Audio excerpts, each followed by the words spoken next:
What's going on, guys? Welcome back to your pre-market watch list today. To be honest, there really isn't a whole lot that makes me very excited today. There's been a couple plays this morning: SSNT, MBRX, MNPR, VTSI. So a couple stocks that have been jumping around, but nothing really amounted to a lot. So really not liking too much this morning.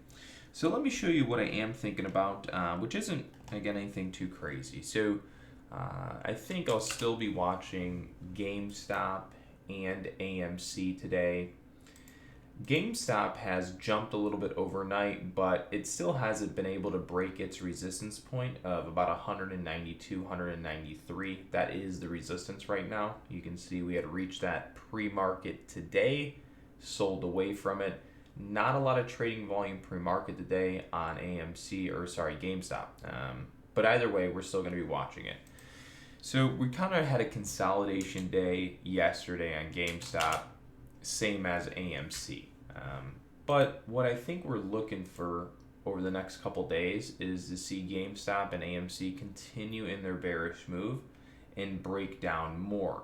So over the next day or two, we're probably going to be watching AMC and GameStop for development to the downside, and then looking for a short plan AMC from somewhere in the 1030s, 1020s, down into the 940s to 920s. Now, the 940 to 920 price point, the reason we picked that is not because of the candlesticks here, okay? Not because the price came down and then the candlesticks went green.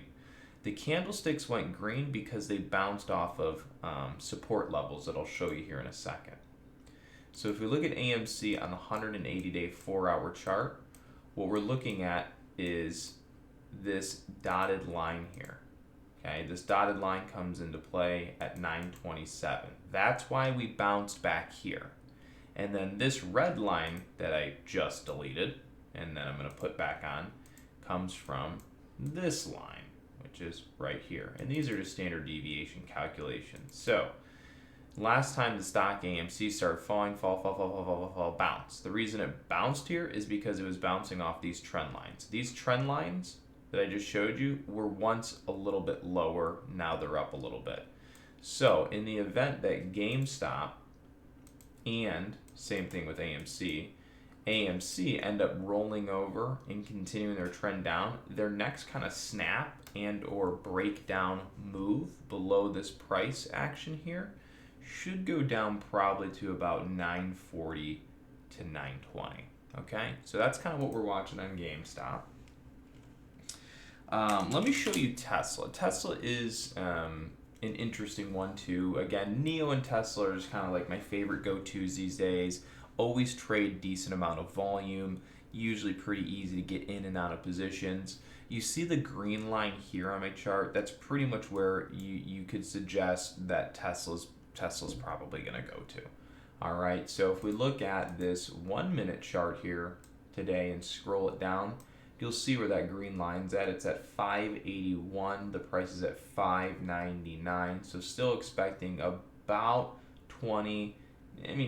17 to $20 down here on Tesla before it tries to really bounce. But I'm getting like a very bearish feel from Tesla. So what I'm looking for is to see Tesla down to prices of 581. You can see it matches with this trend. So we're looking to go to 581 on Tesla. And then for the market to get supported on Tesla, hold this bottom, and then push back up this direction to the upside. If in the event that does happen, then there's a good chance we'll see NIO try to bounce as well. And like I said the other day, if NIO ends up giving out, our next price targets down are going to be $27 to $26. Okay. Those are really kind of the go-to plays for me right now that we've been watching and playing, kind of day in and day out. And honestly, that's probably the only thing we'll be doing today is watching those stocks, unless something else comes across the scanner. One more thing I'll leave you with before I go is Zoom. I want to give an update on this stock.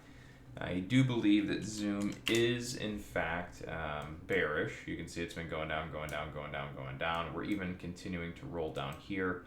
When we look at the 4-hour chart, it really does give us kind of a weak bearish feel here. You can see it looks like it's about to fall off a cliff. So that being said, I think there's still some more downside you're getting ready to see from Zoom. Kids are back in school, going back to school. Businesses are opening up now. Travel's picking back up. Vaccines are available. People have to go back to work. The government's imposing, potential mandatory vaccines. Schmucks. Anyways, that being said, I'll see you guys in the next video. Everybody, take care.